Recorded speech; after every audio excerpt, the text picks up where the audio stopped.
You know that feeling, right? You find something you absolutely have to have, but then you see the price tag and, it's just a little too much. Well, what if I told you that price tag isn't always set in stone? Today, we're going to break down the art of bargaining.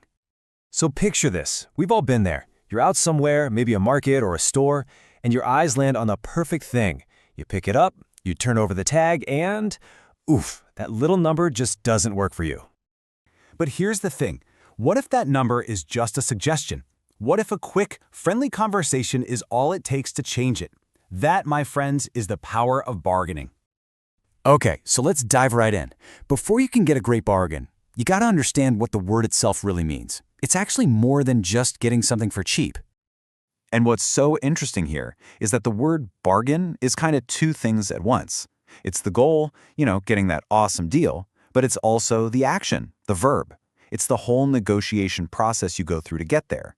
It's the prize and the game, all in one. All right, so to be a good negotiator, you need the right tools. And in this case, your tools are your words. So let's stock up your toolkit with a few phrases that are absolutely essential.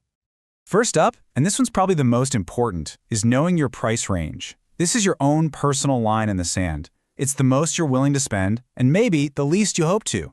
Seriously, going in without this is like trying to drive somewhere new without a map. You're just lost. Next is a really powerful strategy, to shop around. Look, this is basically just doing your homework. When you check out other places and see what they're charging, you get information. And in any negotiation, information is your best friend. And hey, sometimes things are just, expensive. A great simple word you can use is pricey. It's informal, it's not confrontational, and it gets the point across really clearly that the cost is a little high for you. Okay, now for the fun part, the actual phrases that open the door. These aren't just questions, they're conversation starters. They turn a fixed price into a flexible one. These are your keys to unlocking the deal. All right, we've got the theory, we've got the phrases, but how does this actually play out in real life? Let's walk through a scenario step by step and see it all come together. So, let's set the scene. A buyer is in a shop. They see two dresses they really like. The seller gives the starting prices. One is $150, the other is $140. This is our starting point. And boom, right away, the buyer uses two of our tools. They establish their limit by saying it's out of their price range. Then they ask that simple, direct question, can you give me a better deal? Polite, but clear. Now the seller hesitates a bit. So the buyer makes another really smart move. They hint that they're ready to walk away and shop around. This is so crucial because it shows you're not locked in. You have other options. And what do you know? It works. The seller doesn't want to lose the customer, so they come back with a much lower price on one of the dresses. The conversation has officially started. But a good negotiator doesn't always take the first offer.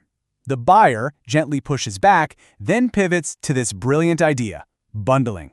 By asking, what if I take both, they're not just haggling over one price anymore, they're creating a whole new package deal. So, after a bit more discussion, we get to the end game. This is that make or break moment in any negotiation where you're either going to close the deal or walk away. Now the seller lays their cards on the table. They make a super clear, very tempting final offer. And notice how they frame it as amazing value, 2 for the price of 1. And then they use those key words, last offer, to show this is it. And this is so important to remember. That last offer phrase, it's not just for the seller. You can use it too.